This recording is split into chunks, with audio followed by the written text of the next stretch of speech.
আসসালামু আলাইকুম। কেমন আছেন আপনারা সবাই? আশা করি সকলে বেশ ভালো আছেন। কমপ্লিট লেকচার স্লাইড প্রিপারেশন কোর্সে আপনাকে স্বাগতম। আমি আছি আপনাদের সাথে ইশতিয়াক আমিন রোহান। আর আজকের এই কোর্সটিতে আমি আপনাদেরকে শেখাবো কমপ্লিটলি লেকচার স্লাইড কি করে আপনারা প্রিপেয়ার করবেন। লেকচার স্লাইড প্রিপারেশন বলতে আমি কি বোঝাচ্ছি?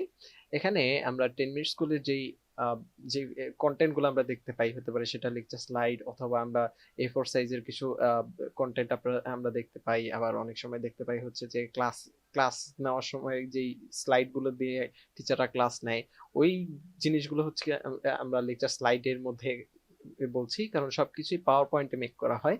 আপনারা যেসব A4 সাইজের হচ্ছে যে কন্টেন্ট গুলো দেখতে পান, ওগুলো হচ্ছে যে পাওয়ার পয়েন্টেই মেক করা। তো আমি সবকিছুই আপনাদেরকে এখানে এই কোর্সের ভিতরে করে দেখানো শেখাবো। আর হচ্ছে যে এখানে এই কোর্সের 3টা পার্ট থাকবে।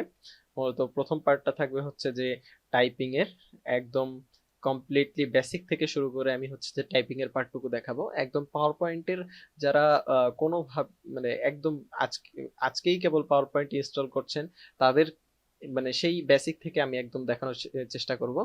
প্রথমে আমি টাইপিং এর পার্টটুকু দেখাবো।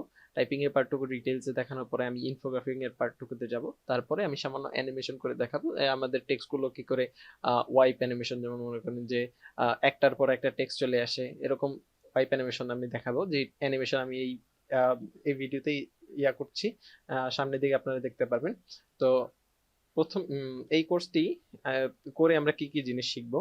তো কোর্সটি করে প্রথমে পাওয়ার পয়েন্টে বিভিন্ন টুলস এবং ইন্টারফেসের সাথে পরিচিত হব। আমি প্রথমেই বলেছিলাম যে এখানে হচ্ছে যে পাওয়ার পয়েন্টের একদম বেসিক থেকে আমি বোঝানোর চেষ্টা করব। পাওয়ার পয়েন্টে কিভাবে টাইপ করবেন, টাইপিং রিলেটেড যা কিছু আছে পাওয়ার পয়েন্টে। তারপর হচ্ছে যে আমি অনেক শর্টকাটস দেখানোর চেষ্টা করব। তারপর হচ্ছে যে শর্টকাট কি গুলোর সাহায্যে আপনি সহজে কি করে কাজ করবেন সেগুলো শিখাবো আমি। তারপরে ল্যাটেক্স ব্যবহার করে কি করে ইকুয়েশনে ম্যাথ লিখতে পারবেন সেই জিনিসগুলো আমি দেখাবো। এরপরে দেখাবো হচ্ছে যে পাওয়ার পয়েন্ট স্লাইডের ভিতরে কি করে আপনি টেমপ্লেট বানাতে পারবেন সেইটা দেখাবো।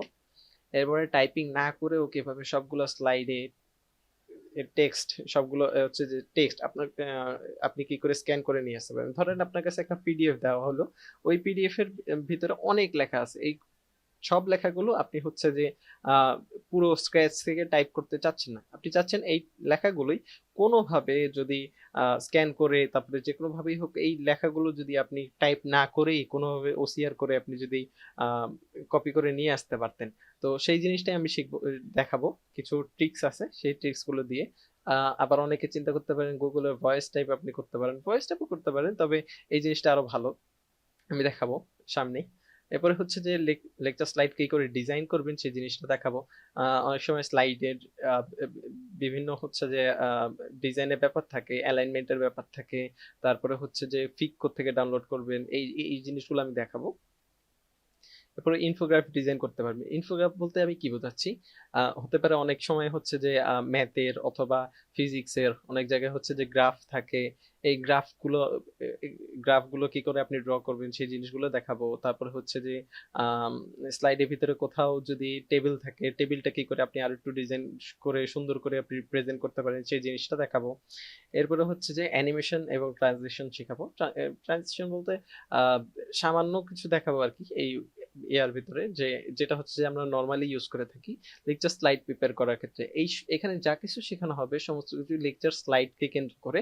এছাড়া হচ্ছে যে যদি আরো শিখতে চান, তার জন্য আপনাদেরকে অন্যান্য টিউটোরিয়াল ফলো করতে হবে, যে সম্পর্কে আমি সামনে বলবো ইনশাল্লাহ। এরপর হচ্ছে যে এই কোর্সটি করতে আমাদের কি কি প্রয়োজন হবে। তো এই জিনিসটা ভেরি ইম্পর্টেন্ট।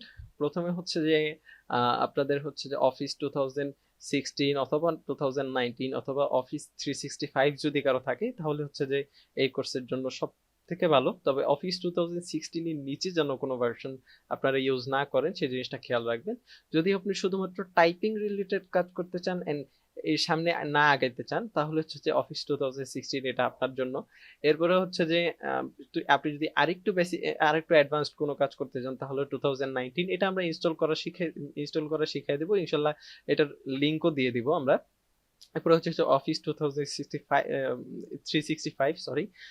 অফিস 365 হচ্ছে যে অনেকের ইউনিভার্সিটি থেকে দিয়ে দেয়, তো আপনাদের জন্য হচ্ছে যে এটা ইউজ করা সহজ। এটা হচ্ছে যে প্রিমিয়াম একটা সার্ভিস মাইক্রোসফট অফিসের। আর এখানে যেগুলো দিব যে জিনিসটা দিব অফিস 2019 আমরা যেটা দিব সেটা হচ্ছে যে ক্র্যাক ভার্সন। এরপরে হচ্ছে যে অভ্র কিবোর্ড আপনাদেরকে ইউজ করতে হবে। অভ্র কিবোর্ড কিভাবে ডাউনলোড করবেন সেটাও আমি দেখাই দেবো ইনশাল্লাহ। এরপর হচ্ছে যে ফন্টের মধ্যে বাংলার জন্য আমরা ইউজ করে থাকি কালপুরুষ। কালপুরুষ যে ফন্টটা আছে এই ফন্টটা আমি ডাউনলোড করে ইনস্টল করা দেখাই দেবো ইনশাল্লাহ। এরপরে ইংলিশের জন্য আমরা ইউজ করব হচ্ছে সেঞ্চুরি গথিক। এই ফন্টটা হচ্ছে ডিফল্ট থাকে। তারপরে ম্যাথের জন্য আমরা ইউজ করব ক্যামব্রিয়া ম্যাথ, এটাও ডিফল্টই থাকে। এরপর হচ্ছে যে আমরা অ্যাডোবি অ্যাক্রোব্যাট রিডার, এটা হচ্ছে যে যার যার ফোনে আমরা ডাউনলোড করে নেব প্লে স্টোর থেকে। এরপর হচ্ছে যে ব্ল্যাক বক্স, এই জিনিসটা কি করে ইউজ করবেন ডাউনলোড করবেন সেই জিনিসটা আমি দেখাই দেবো সামনে। এরপর হচ্ছে যে গুগল কিপ নোটস, এটাও আপনার ফোনের প্লে স্টোর থেকে আপনি ডাউনলোড করে নিতে পারেন। তো নেক্সট ভিডিওতে দেখাবো ইনশাল্লাহ। এরপরে হচ্ছে যে কি করে, এরপরের ভিডিওতে আমি দেখাবো কি করে হচ্ছে যে এই প্রয়োজনীয় সফটওয়্যারগুলো আপনি ইনস্টল করবেন আর সফটওয়্যারগুলো আসলে কোত্থেকে পাবেন সেই জিনিসটা আমি দিয়ে দেবো ইনশাল্লাহ। তো সামনের ভিডিও দেখার আমন্ত্রণ জানিয়ে এখানে শেষ করছি। আসসালামু আলাইকুম।